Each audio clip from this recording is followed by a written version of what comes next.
Buenas tardes, continuamos ahora con el último panel del evento, Políticas y Derechos Digitales, con Paulina Donoso de la Academia de las Artes Audiovisuales y Cinematográficas del Ecuador, Ángela Valdivia de Newbox Legal Digital de Perú, Moisés Sánchez, director ejecutivo de Fundación Camanao Chile, y Oscar Cartagena. Oscar, yo acabo de hacer una revista muy corta, las personas tienen un background sumamente interesante que Oscar va a presentar ahora. Oscar Cartagena es fundador y presidente de la Asociación Chilena de Experiencias Inmersivas, ACHEX, ACHEX, me cae siempre un poco difícil la pronunciación, ACHEX creo, que tiene un cuarto de siglo de experiencia viendo en diversas áreas del rubro tecnológico y artístico, una experiencia profesional amplia, y su actual foco es la industria XR y su potencial de transformar Chile y Latinoamérica en una potencia creativa y de una potencia creativa y de matriz productiva, ¿no?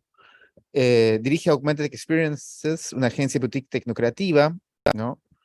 La Achex, claro, es el presidente y fundador de Achex. Y bueno, busca encauzar adecuadamente a esta nueva industria, conjugando necesidades de los creadores, las empresas y su articulación con el Estado, eh, con la finalidad de lograr a instituir Chile líder de esas tecnologías en la región. Y Chile va muy bien, tiene mucho soporte desde el Estado para la industria de XR. Entonces, Oscar, sin más rodeos, te doy el micrófono. Adelante. Perfecto. Gracias, Andrés, por esa larga introducción.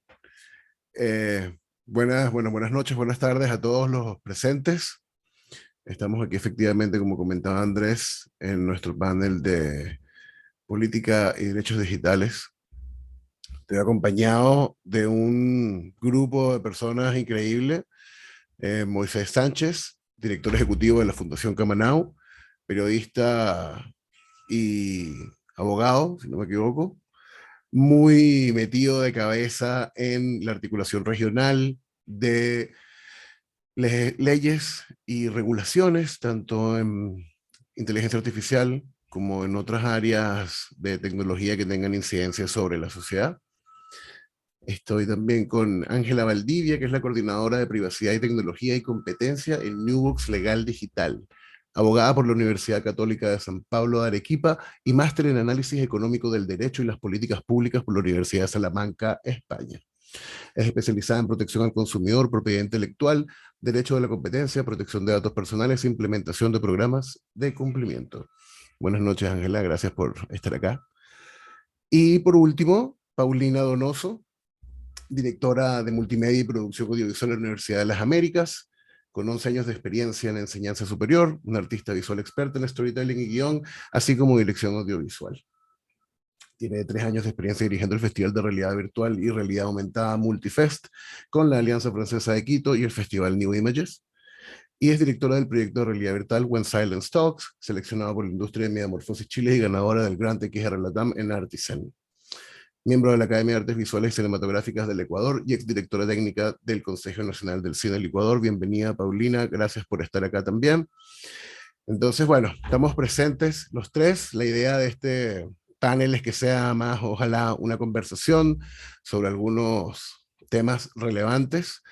A mí me gustaría darle un poco el enfoque sobre cómo primero vamos a intentar dar un marco conceptual de lo que hablamos por derechos humanos, de lo que hablamos por derechos digitales y la política desde una perspectiva no solamente desde cómo la política a nivel social construye la industria, sino también cuáles son las políticas internas de la industria que afectan a la sociedad de vuelta.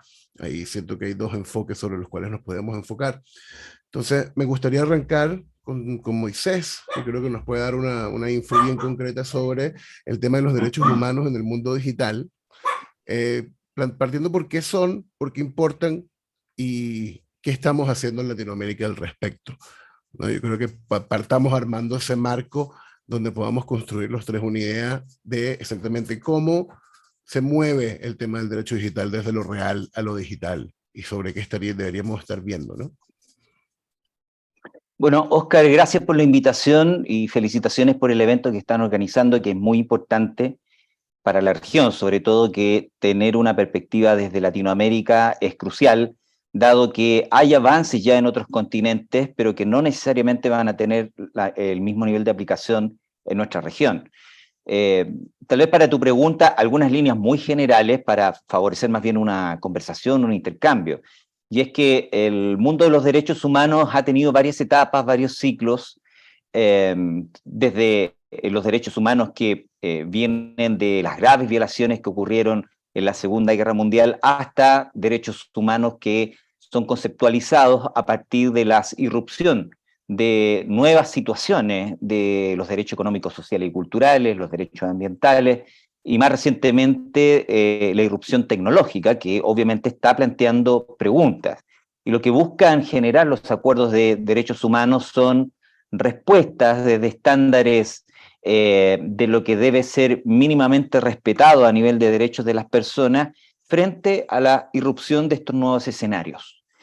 No se trata tanto de crear una nueva realidad, sino más bien de poder reinterpretar esta realidad en el marco de los derechos ya existentes. Y en algunas situaciones, cuando hay situaciones realmente nuevas, realmente novedosas, eventualmente se puede pensar, en algunos casos, en la creación de eventuales nuevos derechos.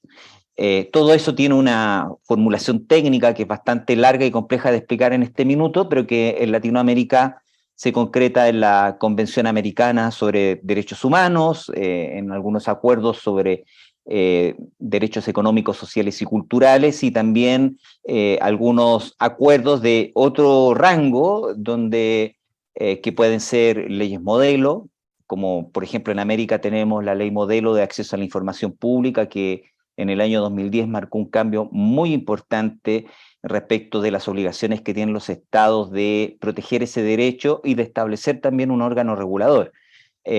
Hay principios, muchas veces los marcos de derecho humano evolucionan no de inmediato en un acuerdo obligatorio, sino a veces a nivel de principios que deben ser una fuente jurídica inspiradora para poder comenzar un debate. Tal fueron, por ejemplo, los principios de libertad de expresión, que en el fondo son respetados por todos en la región, que no han estado exentos de debate, pero que dan un marco muy claro para las futuras regulaciones, para las futuras normas.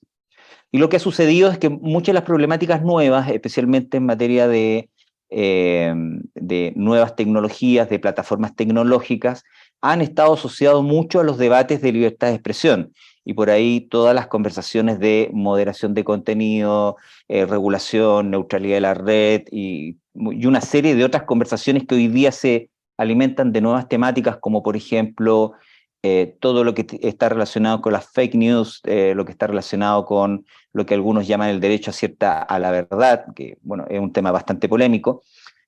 También son situaciones que se han enfrentado desde la libertad de expresión. Sin embargo, hoy día estamos en un escenario donde aparecen otro tipo de tecnologías, donde la discusión no necesariamente se aborda desde la libertad de expresión, no necesariamente va a ser exclusivamente un problema de privacidad, sino que eventualmente pueden involucrar otro tipo de derechos, que es el caso, por ejemplo, de la irrupción de las neurotecnologías, la inteligencia artificial, sobre todo la que se aplica para usos no médicos, digamos, porque los usos médicos tienen en general normas de protección, y por otro lado todo lo que tiene que ver con metaverso, que en el fondo es un gran concepto saco hasta el día de hoy, donde hay muchas conversaciones también, y donde seguramente hay mucha tela que cortar. Y simplemente para dejar dos líneas en la mesa, decir que a nivel internacional casi todas las discusiones en materia de inteligencia artificial que han tocado de manera colateral al metaverso,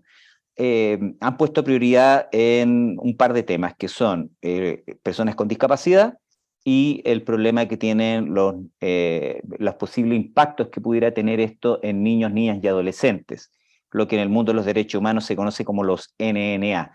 Eso genera un marco de conversación que obviamente hay que reflexionar, hay que ver por dónde se parte, cuál sería qué es lo que se busca regular. No es lo mismo regular la industria que regular los impactos en los derechos humanos, y por ahí hay decisiones estratégicas que se deben tomar tanto a nivel de los estados nacionales como a nivel de los órganos regionales, en este caso la Organización de Estados Americanos, que tiene un consejo permanente y un departamento de Derecho Internacional que eventualmente pudieran involucrarse en este tema. Simplemente con eso quiero dejar algunas provocaciones nada más para comenzar una conversación. Genial, Moisés, muchas gracias. Yo creo que quizás Ángela o Paulina quieren continuar ese hilo que abrió Moisés con ese tema de los niños, niñas y adolescentes. Creo que hay una amalgama, igual es inevitable que se empiece a generar una bola de nieve, ¿no? De información en la fusión de los derechos humanos y las políticas y las regulaciones, van todas, vamos, como se van entretejiendo de alguna manera. Bueno, yo he tenido un acercamiento bastante interesante con el aspecto de derechos de la mujer, sobre todo cuando empecé a hacer el proyecto que fue When Silent Talks. Es un proyecto que habla del abuso sexual y más bien fue la utilización de las nuevas tecnologías para proteger las identidades de las víctimas. Entonces, utilizamos nuevas tecnologías, que en este caso fue realidad virtual y animación, y a través de realidad y animación podías ir a través de estos mundos que representan sentimientos o sensaciones de una mujer que ha sufrido abuso. ¿Por qué hicimos a través de estas nuevas tecnologías? Porque no existía seguridades a nivel jurídico. Digamos, en el Ecuador no existen esas seguridades a nivel jurídico de poder exponer a las víctimas, digamos, en otro tipo de producciones audiovisuales. Si estamos hablando de documental, tenías que hablar sobre el caso, tenías que hablar sobre el abusador y tenías que hablar sobre la víctima. Y el momento en que tú graficabas eso a nivel audiovisual con esas tres componentes, tenías problemas políticos y problemas de justicia, porque los derechos de la mujer se estaban viendo amenazados en los sistemas judiciales y hasta ahora se ven amenazados. O sea, es un problema súper grande que tiene el país. Entonces, lo que hicimos fue buscar otra forma de hablar de estos mismos temas, dándole un giro totalmente a la narrativa y utilizando nuevas tecnologías para poder esconder las identidades de las víctimas, pero abordar un tema súper fuerte que eran los derechos de la mujer en el país. Entonces, en este caso, que es donde yo he estado trabajando más, nos ha ayudado muchísimo a poder abordar este tema, donde la justicia, la gobernanza y las leyes no protegían los derechos de la mujer. Entonces, en este caso, las políticas públicas no estaban dirigidas tampoco hacia una protección directa de las víctimas. Se hablaba mucho de los temas, del caso, se hablaba de lo que pasó y no de las consecuencias. Entonces, al hablar de las consecuencias en unos mundos virtuales totalmente fuera de la realidad, hablábamos únicamente de visitar estos mundos que son lugares donde hay historias en animación, que no son las historias de la víctima, sino que te llevan a sentir sensaciones. Entonces, por ejemplo, hay un mundo de la ansiedad, el mundo del miedo, y entonces las personas entran y sienten esas sensaciones, se conectan con lo que ha sucedido, pero no hay un daño directo a los derechos de las personas. Es como utilizamos la tecnología para proteger. Para evitar la revictimización, básicamente, ¿no? Que al final del día también, al exponer a las personas a este escrutinio público, de alguna manera los deja expuestos también a una serie de violaciones de los mismos derechos humanos que se intentan proteger. Igual me parece interesante cómo también, cuando va pasando por el prisma de la realidad a lo digital, también ocurren ciertas deformaciones, ¿no? De planteamiento, de perspectiva. Y Ángela, cuéntame qué opinas de lo que llevamos armado hasta ahora desde la parte de los derechos humanos, cómo vamos, digamos, que integrándonos hacia la parte digital y vemos que pueden haber diferencias, ¿no? Cómo construimos esas diferencias y que sin violar básicamente los principios que son los que inician toda esta conversación. Gracias, Oscar. Bueno, primero agradecerles la invitación. Muchas gracias por estar aquí. Me parece recontra interesante este espacio y yo quería reflexionar un poco en lo que comentaba Paulina, ¿no? Sobre este proyecto en el que, de alguna forma, para proteger a la víctima se buscaba exponer sus sentimientos, pero no individualizarla, no exponer su identidad, que me lleva en mi experiencia, en la experiencia que desde el ejercicio de la profesión legal, que es lo que yo puedo aportarles aquí, bueno, en Perú, ¿cuál es la problemática más relevante que hemos observado en el uso de los espacios digitales de cara a la regulación y de cara al derecho, ¿no? Que es la protección de la privacidad, ¿no? Que definitivamente está de plano y es clarísimo cómo la tecnología puede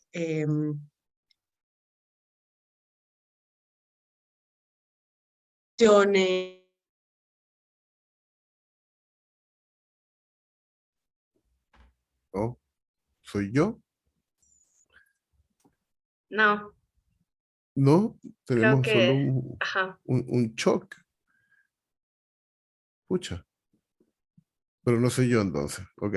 no. Bueno, Ángela quedó congelada en carbonita y Moisés se cayó. Y volví. Pero volviste, muy bien. Bueno, ojalá podamos retomar con Ángela ahora que vuelva. Sí me gustaría continuar justamente igual con lo que estaba tocando Ángela. Era muy buen vínculo. Era muy buen vínculo hacia el próximo paso, que es el tema justamente de cómo, qué es lo que estamos haciendo actualmente en Latinoamérica en términos de políticas públicas, o sea, lo que saben sus respectivos, obviamente, áreas de competencia, políticas públicas, los esfuerzos regulatorios y de estandarización ¿no? ¿Cómo vamos a poder, de alguna manera, contener esto para poder hacer lo que todos queremos lograr, que es sacar más beneficios que problemas, ¿no? ¿Qué iniciativas hay en Latinoamérica actualmente que vayan en esta dirección? ¿Qué está ocurriendo en sus países específicamente? ¿Y cómo se hace ese trabajo, no solamente a nivel local, sino también eventualmente a nivel regional? Sí, Oscar, perdona que ahí se me fue la conexión, Tranquila. pero de hecho quería llegar un poco a lo que tú comentabas, ¿no? A cómo se está manejando la política pública de la protección de la privacidad en Latinoamérica. Y bueno, yo les puedo contar un poco más a detalle en el caso en Perú. Nosotros tenemos en Perú una normativa de protección de datos personales desde el año 2011, reglamentada en 2013, que en realidad no ha sido tan difundida como podría haber llegado a estar, como tal vez en estándares europeos. Es un tema que tiene una difusión muy, muy fuerte, pero que en realidad es una norma bastante aprensiva, bastante fuerte con la regulación que plantea y las obligaciones que establece hacia los administrados, ¿no?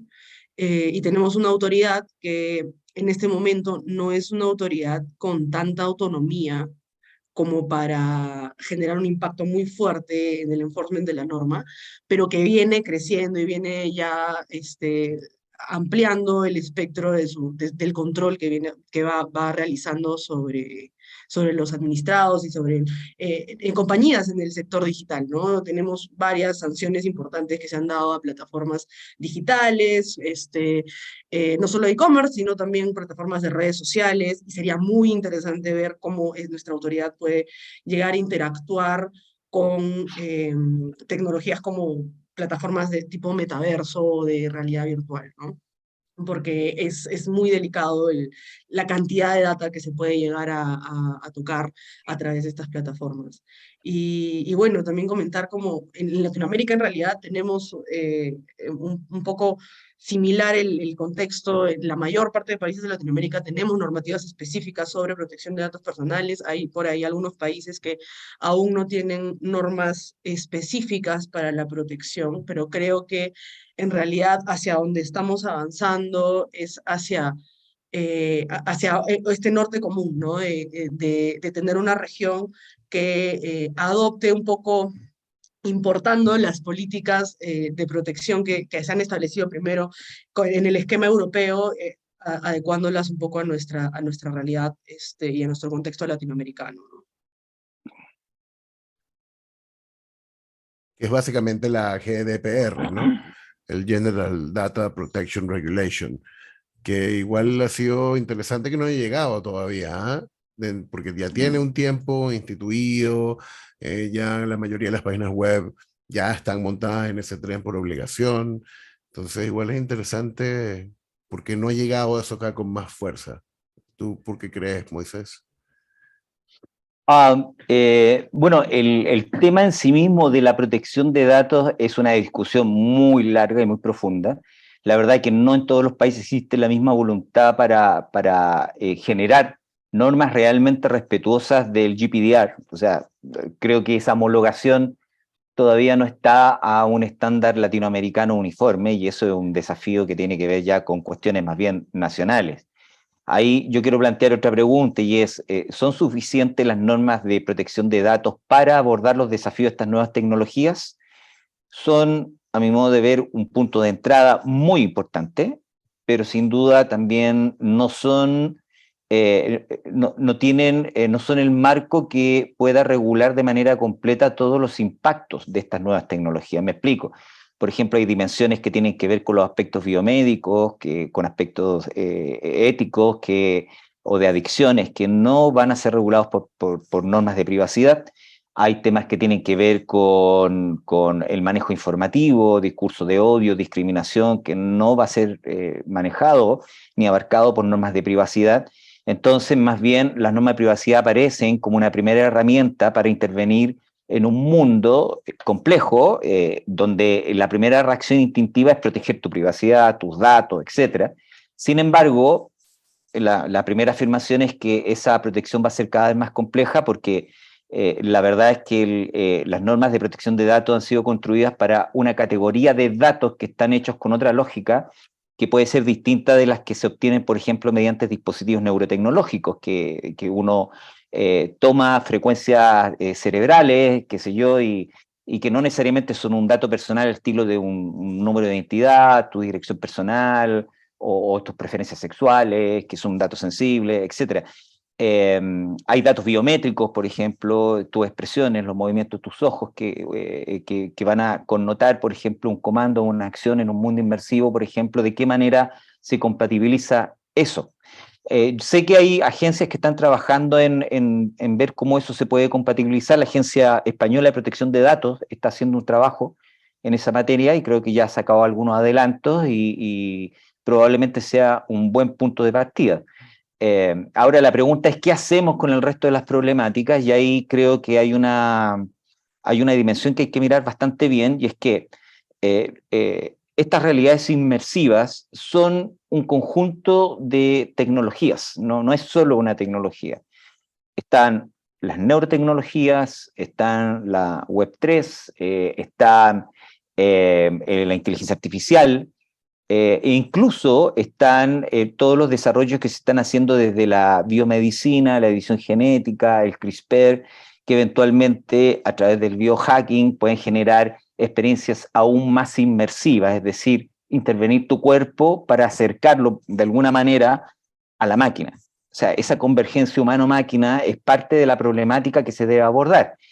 Y es tremenda, es tremendamente, es gigante. Si hoy día uno ve cómo han evolucionado las discusiones en Europa para regular la inteligencia artificial, las discusiones han sido tremendamente complejas, se establecieron niveles de riesgo, pero al final del día, aparentemente, hoy se está optando porque las mismas empresas definan esos niveles de riesgo, porque es muy complejo, digamos, hacerlo tal vez desde fuera.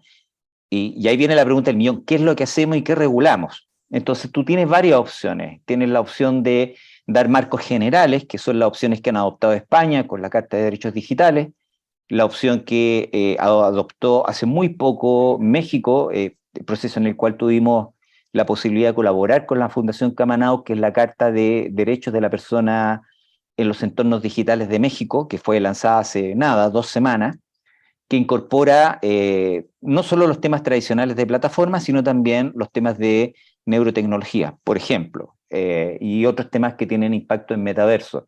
Ese es un modelo. Sé que pronto se va a promover una discusión en un marco iberoamericano de una Carta de Derechos Digitales Iberoamericana, donde también estos temas se van a colocar en la mesa. Las discusiones se van a comenzar muy pronto, en pocos meses, y ese también es un modelo que se está discutiendo. Modelo A.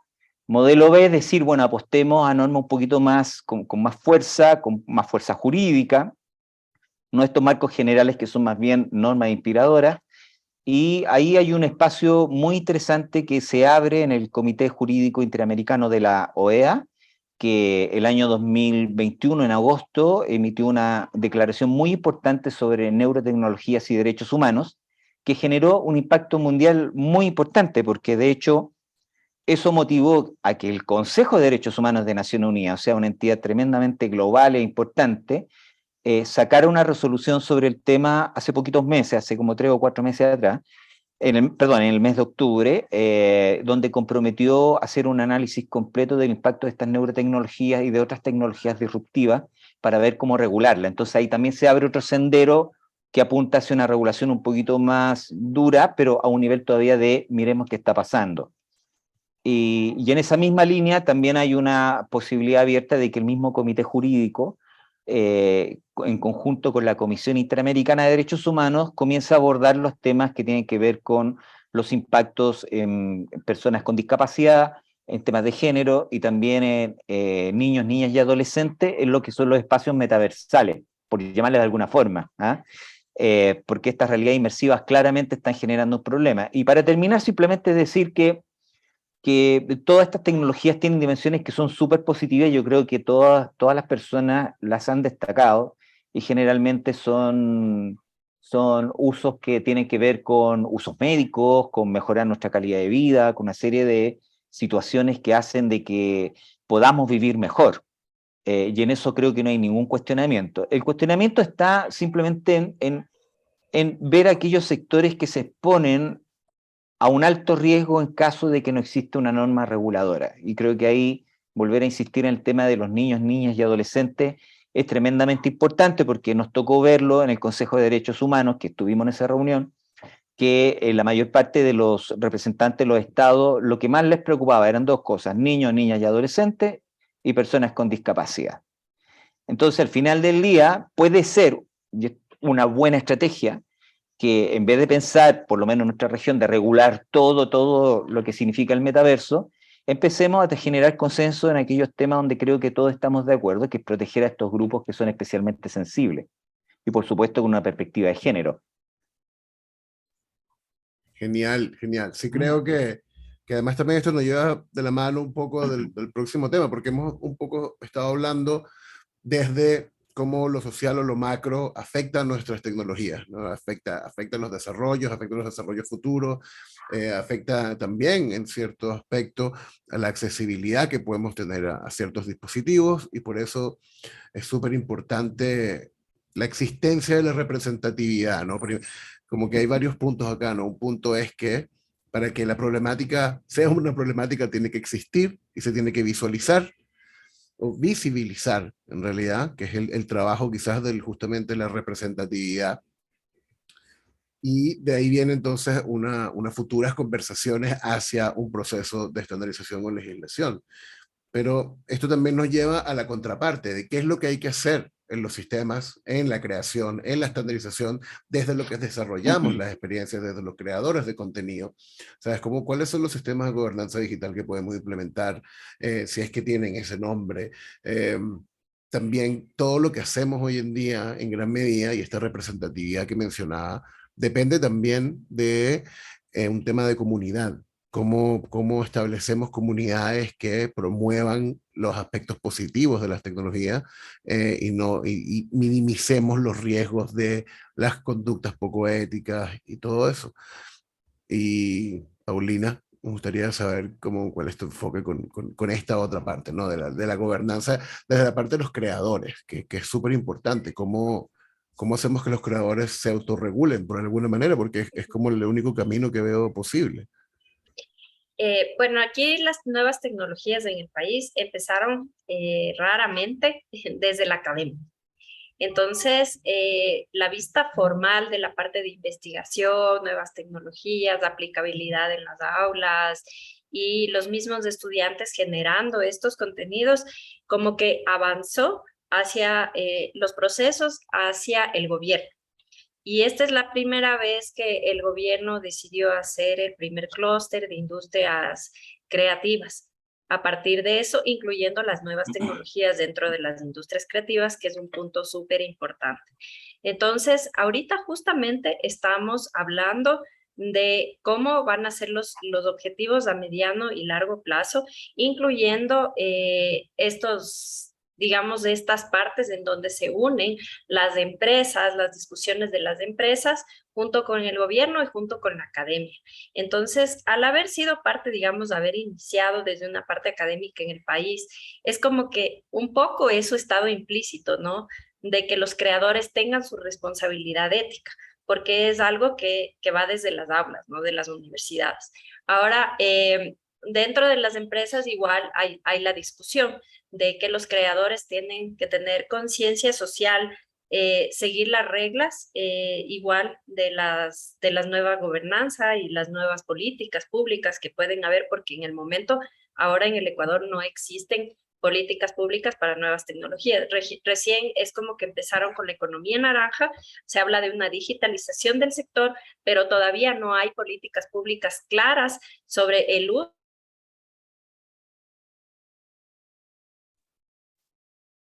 El botón loco.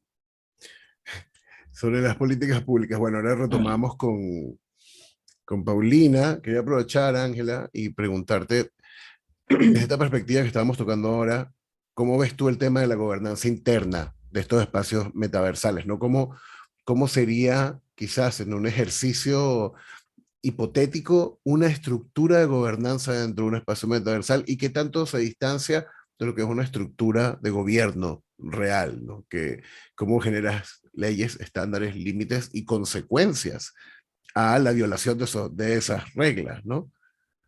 De hecho, es un tema súper interesante porque cuando hablamos de esta autogobernanza, ¿no? De las plataformas, no solamente de las plataformas de metaverso, sino también de redes sociales, cualquier tipo de plataforma que habilita la interacción entre las personas, ¿no? Estamos hablando directamente de cómo estas plataformas y estas compañías, en realidad, gestionan sus términos y condiciones al final del día, ¿no? Estos documentos que establecen todas las reglas del juego para que uno pueda participar como un agente dentro de estos espacios de convergencia social, ¿no? Para al final.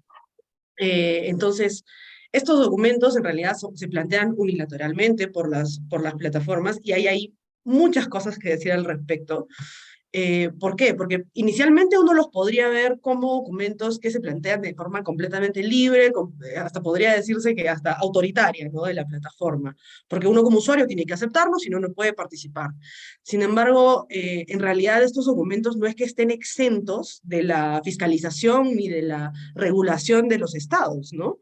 No es que dentro de los espacios digitales el proveedor de estas plataformas pueda regular de manera irrestricta. ¿Por qué? Porque estos documentos eventualmente, por ejemplo en el caso peruano, son muchas veces revisados, fiscalizados y muchas veces sancionados también por las autoridades competentes en distintas materias, en este caso muchas veces por la autoridad de consumo, en nuestro caso, que es el INDECOPI, ¿no? Entonces, no es que tengamos como una gestión individual de las plataformas sobre esta autogobernanza. Y otro tema que yo también quería tocar, que me parece súper interesante cuando hablamos de la gobernanza dentro de estos espacios, es que es el enfoque de los usuarios, ¿no? El enfoque de los consumidores que acceden a las plataformas aceptando todas estas condiciones para poder participar.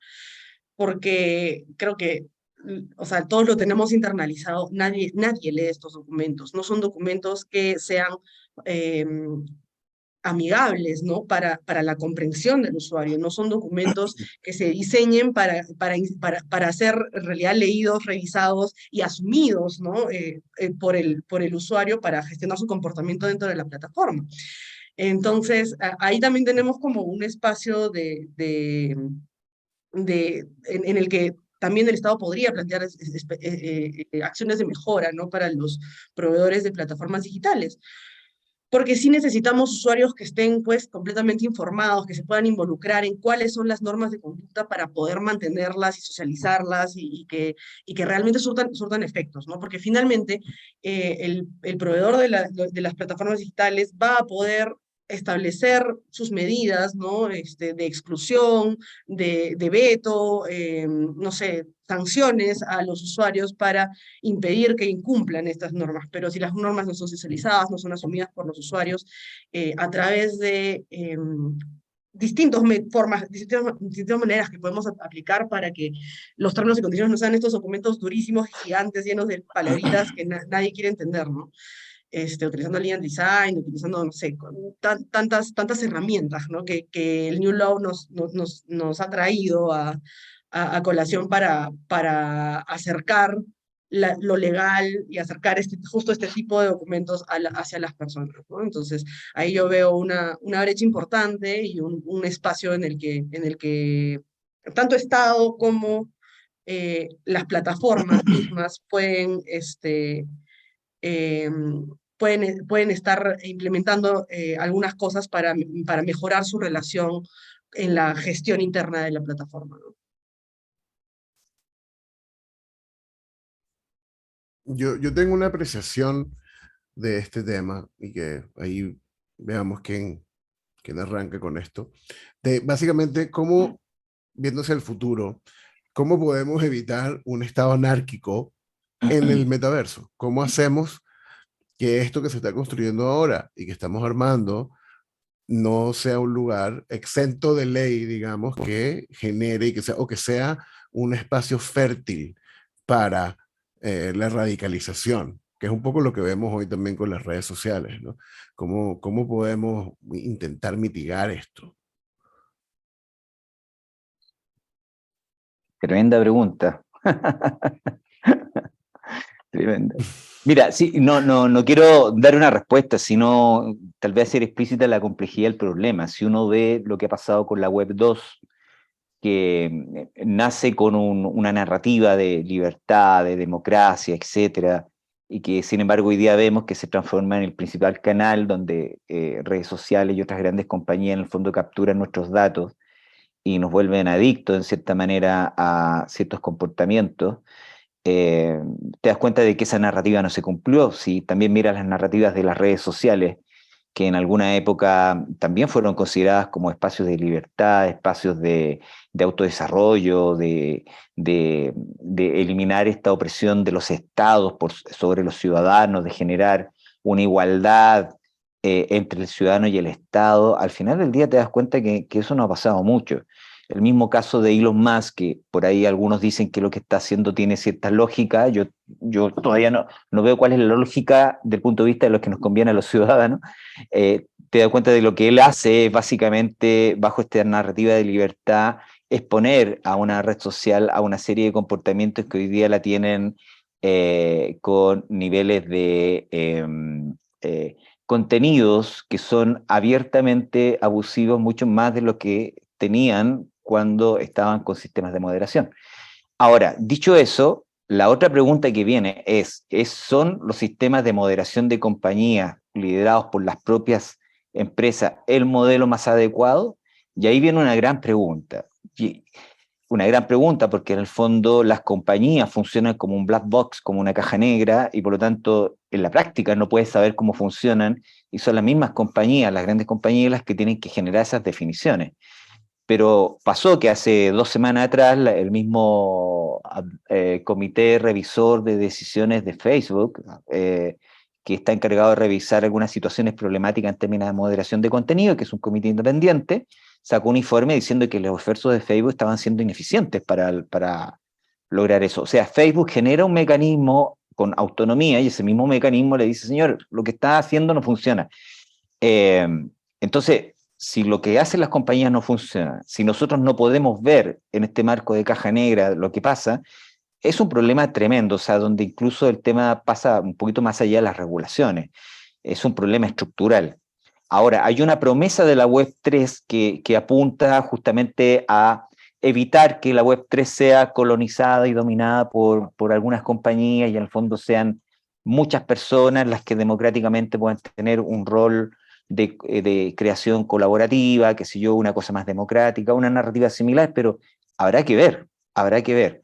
Ahora, creo que eso sí representa una oportunidad. A lo mejor hay que examinar algo por ahí, tal vez no del punto de vista de lo jurídico, pero sí del punto de vista de que a lo mejor hay formas de construir, y aquí la industria tiene mucho que decir, formas de ponerse de acuerdo, donde esta idea de la, por ejemplo, de un diseño respetuoso de los derechos humanos by default, por defecto, sea algo que realmente se puede incorporar desde ahora, porque hoy es el momento en que se definen los primeros pasos de cómo se va a construir esa arquitectura metaversal. Entonces creo que aquí hay un trabajo de la industria, por supuesto los que somos sociedad civil o los que son Estado en esa parte pueden mirar por el momento. Creo que hay una buena herramienta, que es algo que sugirió en su momento para el mundo de las neurotecnologías Rafael Juste, este gran científico, neurocientífico de la Universidad de Columbia, a cargo del proyecto BRAIN en Estados Unidos, que decía que había que generar una suerte como de juramento hipocrático tecnológico para que quienes desarrollen las tecnologías lo hagan bajo ciertos estándares éticos. De la misma manera que los médicos hacen su juramento hipocrático, y que si bien no es una ley, sí es una norma que puede ser autoinvocada y exigida éticamente, y creo que eso sería un gran paso desde la industria. Sobre todo por esta circunstancia que el resto de los actores no podemos ver lo que pasa dentro de la industria en general.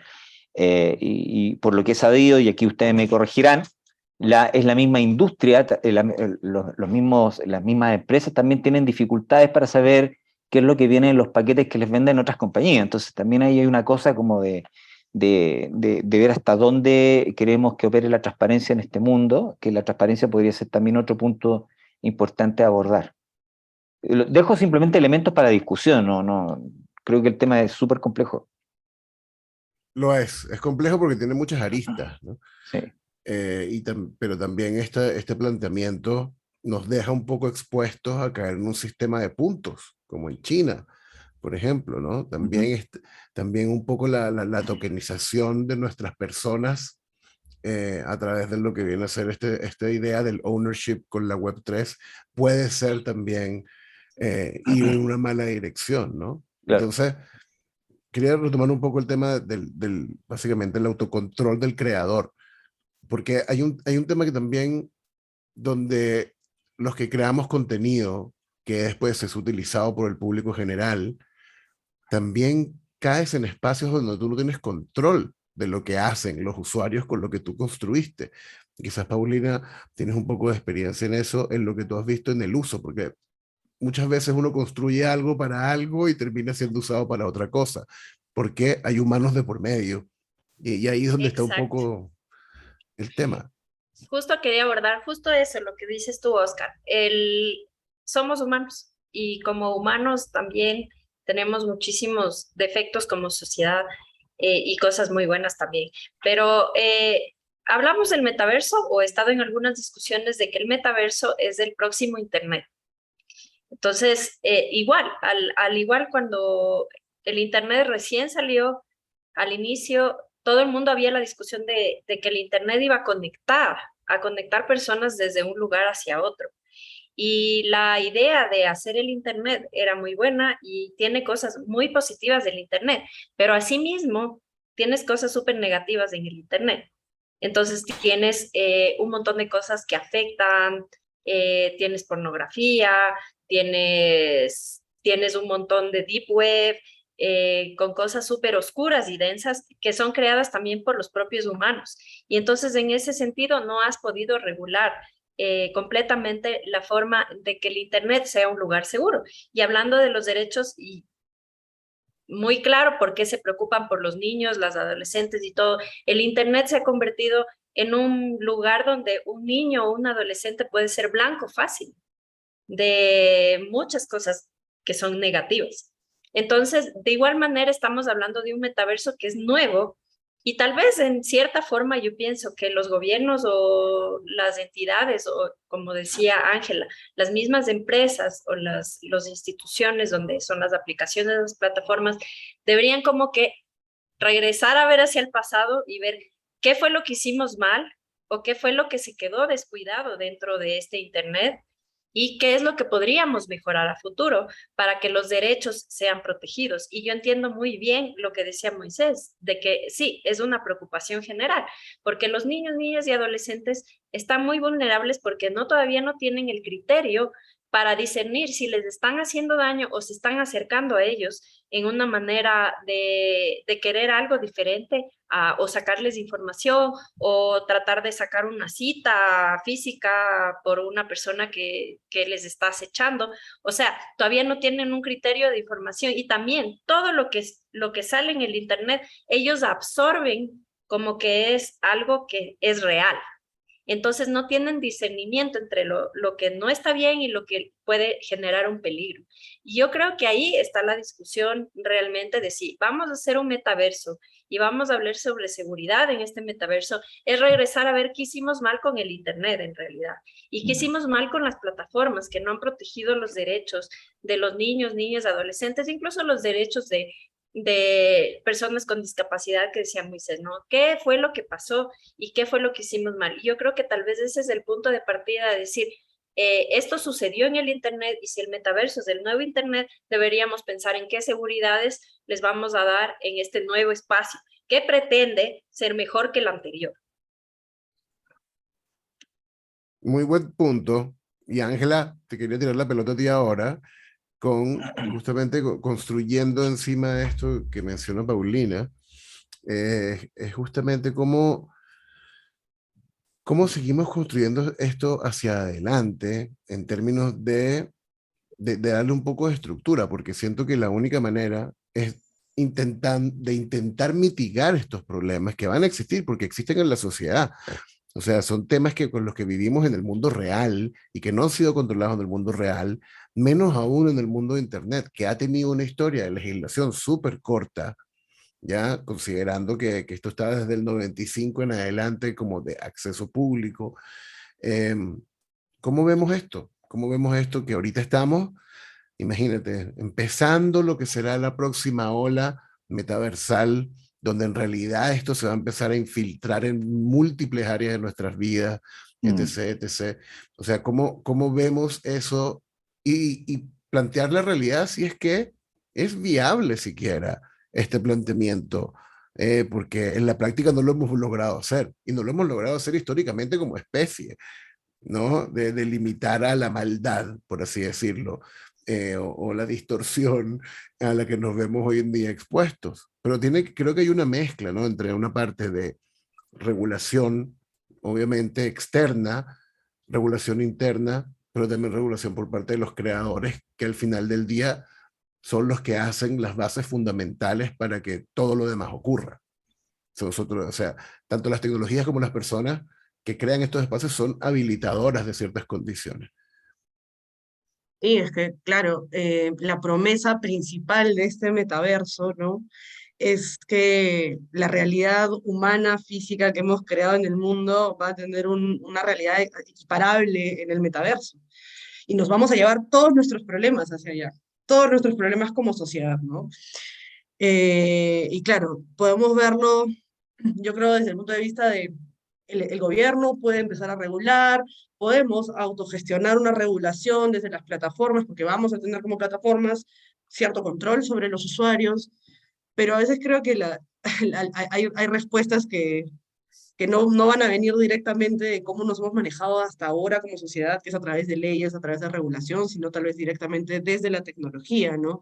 Y aquí me voy a meter a un tema que ya no es muy legal, no me compete mucho en realidad, pero a mí me parece súper interesante cómo muchas plataformas de metaverso no se están gestionando desde compañías que provisionan el servicio, sino desde estas DAOs, ¿no? Estas organizaciones autónomas, descentralizadas, en las que en realidad no tienes como una cúpula de gobierno, sino hay una ausencia completa de jerarquía y una toma de decisiones a través de smart contracts, donde en realidad todos los usuarios tienen voz y voto y de alguna forma vamos a tener un reflejo de una democracia casi directa, ¿no? Dentro de la plataforma.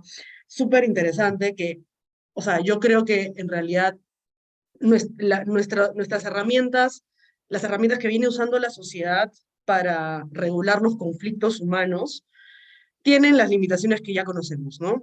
Mientras va cambiando la conducta humana, necesitamos cambiar nuestras normas, cambiar la regulación, ir un poco detrás del conflicto para poder irlo resolviendo, ¿no? Es difícil adelantarnos, pero creo que la oportunidad que tiene el metaverso y que tienen los espacios digitales es que la tecnología puede ayudarnos a adelantarnos a esto, ¿no?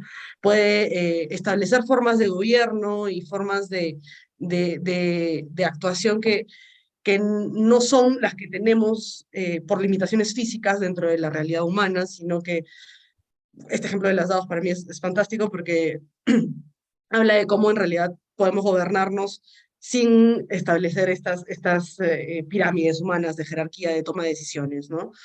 Entonces, por ahí tal vez está la respuesta, no sé, en realidad lo dejo un poco a discusión de los demás también. Es un tema genial, pero da para otro panel completamente, porque el tema de la descentralización también implica este tema del anonimato y ahí es donde empiezan a conflictuar las necesidades. Se crea, hace un rato lo mencionaban en los comentarios, que se crea un círculo vicioso entre, para poder regular mejor necesitas más datos y no quieres dar más datos, por ende das menos datos, por ende como consecuencia tienes menos regulación efectiva porque no tienes cómo saber. Y cuando hablamos, hoy en día lo podemos ver en las redes sociales, en las estrategias de marketing, todo esto, pero cuando hablamos de un espacio inmersivo, donde como comentábamos Moisés antes, vas a estar coleccionando múltiples datos ya de diferentes maneras, de diferentes tipos, con diferentes finalidades, se vuelve una tarea bastante dantesca. Entonces, en honor al tiempo, que estamos casi montados en la hora, me gustaría dejarles la oportunidad a cada uno de ustedes si pueden dar unas palabras al cierre sobre esta temática y sobre quizás cómo les gustaría que esto siguiese construyéndose en el 2023, como para no irnos tan lejos. Sería interesante. Quien quiera comenzar es libre de hacerlo. Bueno, tal vez para redondear algunas de las ideas que les planteé, creo que hay un desafío en 2023 de poder comenzar un debate regional en nuestro continente sobre cómo regulamos el metaverso, o más bien los impactos en ciertos sectores vulnerables. Porque es una prioridad, porque incluso es más sencillo hablar de los impactos que hablar de cómo regular una industria. Y creo que ese sería tal vez un objetivo que, si lo pusiéramos en común, sería muy interesante. Y lo segundo es que tal vez desde la industria genera una reflexión de cómo poder avanzar hacia esta especie de juramento hipocrático, donde eventualmente trabajar en algunos estándares que tengan que ver con, por ejemplo, que cómo los software que usan los dispositivos no vulneren ciertos niveles de privacidad o la autonomía de las personas. Creo que son cosas que se pueden hacer, no están lejos de las capacidades, y creo que sería un lindo esfuerzo regional comprometer a la sociedad civil, los estados y el sector privado en esta tarea. Yo estoy de acuerdo, pienso que deberíamos unirnos en la conversación, porque si bien somos países diferentes, tenemos muchísimas similitudes y muchísimos problemas en común. Y yo creo que el momento que nos unimos y discutimos sobre esto es también ver para atrás qué no estaba bien y qué podemos mejorar. Entonces creo que el trabajo en equipo es súper importante. Sí, súper de acuerdo. Yo ahí solo añadiría que a mí lo que me gustaría ver un poco el próximo año es tal vez un poco más de visibilidad desde los gobiernos, desde la opinión de las autoridades de los diferentes rubros, cómo es que perciben el metaverso, cómo es que, como decía Moisés, ¿no? ¿Qué impactos encuentran dentro de sus sectores, dentro de sus áreas de competencia? La interacción que se va a generar dentro del metaverso y que se está generando, ¿no? Que un poco que el gobierno no le haga vista ciega a este tema. Muy importante lo que mencionas, Ángela, y bueno, lo que mencionan los tres en realidad. Estoy completamente de acuerdo con Moisés en el planteamiento, me parece que es una idea muy buena y sobre todo buscar la Unión Latinoamericana en un planteamiento. Me quedo con esa sensación de generar espacios de colaboración mutua que nos afecten a todos en la región, como para generar mayor tracción. Creo que es parte importante de los espacios organizados que podamos tener en nuestros países, poder gestionar algunas de estas ideas.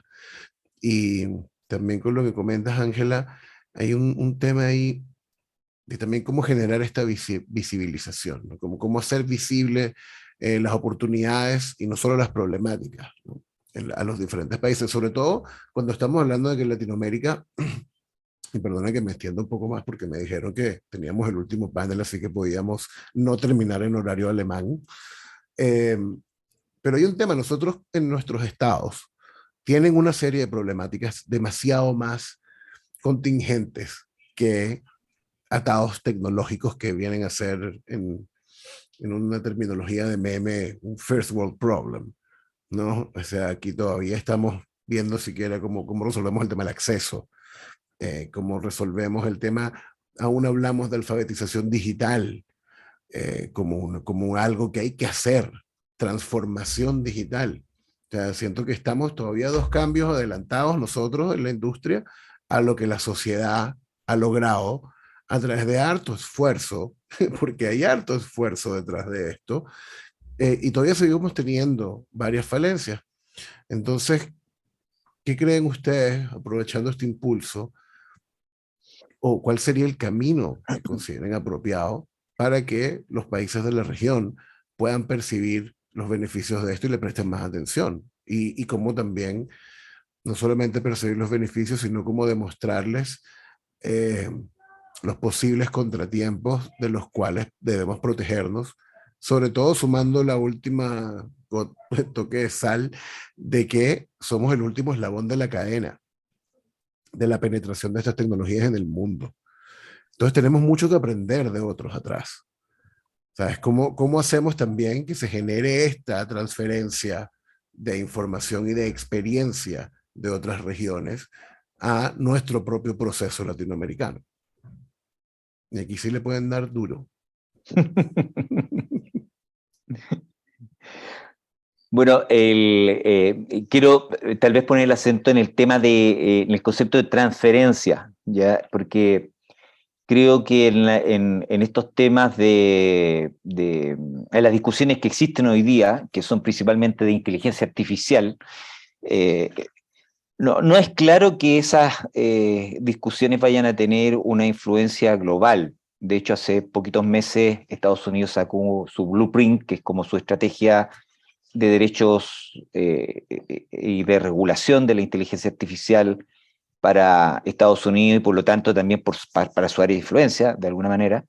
Y en cierta forma lo que busca hacer Estados Unidos es que no le pase lo que le pasó con el GDPR, con esta norma europea de protección de datos, que al final lo hizo Europa y en el fondo todo el mundo tiene que estar en ese plan. Y el que dice que no queda mal. Entonces siento que no va a haber una estrategia unificada en materia de inteligencia artificial, además que las discusiones están siendo muy complejas.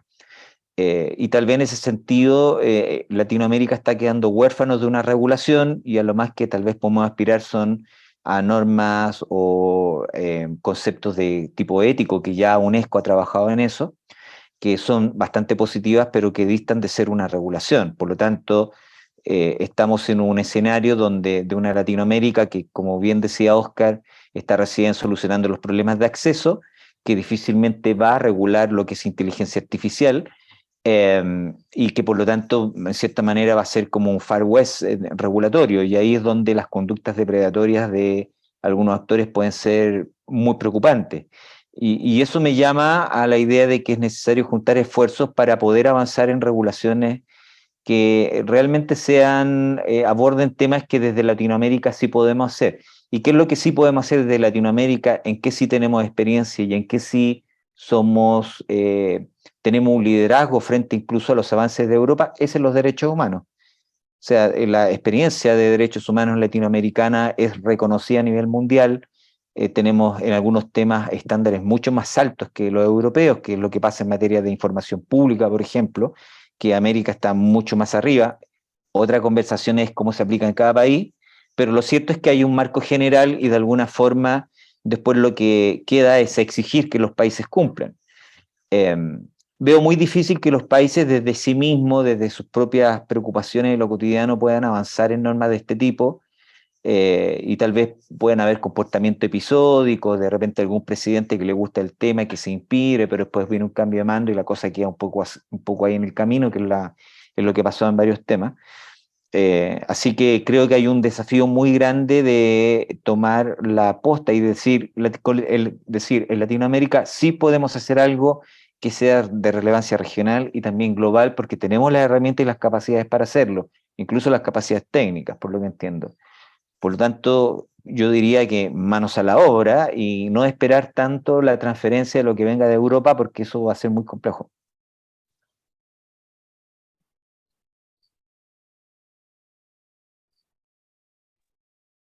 Está en Y mute.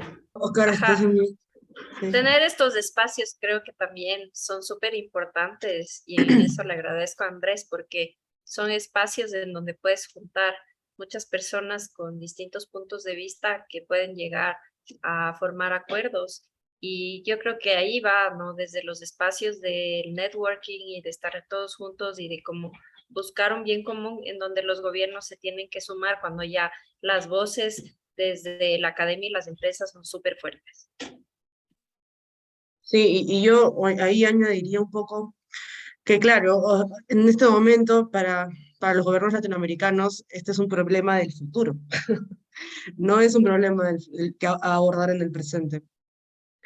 Y, y estaríamos ilusos si pensásemos que de pronto esa es una idea que va a cambiar, ¿no? Pero yo creo que más está en el sector, está en la industria, poder acercarse más a la sociedad para que de pronto la penetración de la tecnología en la sociedad sea mayor y se genere el problema en el futuro, en el presente, perdón, para que el Estado pueda abordar, ¿no? Entonces creo que es un poco más está en la cancha de la industria y en su proyección hacia la sociedad.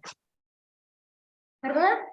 ¿Estoy con alguien acá? Sí, estoy totalmente de acuerdo con ese planteamiento, Ángela, de que sí, queda de manos de los que hacemos la industria, que la estamos creando, como básicamente como moldeando greda, seamos los que acerquemos y hagamos el trabajo de evangelización, básicamente, ¿no? De mostrar los beneficios, de acercar las tecnologías.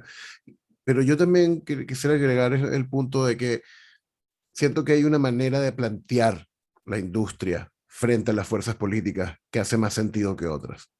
En la idea de que también no solamente es industria creativa, no solamente es industrial, hay muchos otros beneficios, hay beneficios de empleabilidad, hay beneficios de bienestar social, bienestar psicológico, o sea que yo creo que donde quizás erramos en la construcción de esta comunicación, de este puente, es en no abordar las cosas desde la generalidad que puede tener la política o el Estado, ¿no? Ellos solo pueden ver lo más macro y más aplicable a la mayor cantidad de personas posible. Creo que la visión sesgada del nicho, del pequeño grupo, es lo que quizás de alguna manera también nos ha tenido detenidos de cómo presentar esto frente a las entidades y los stakeholders que en realidad pueden hacer una diferencia para que ocurran cosas en esa dirección.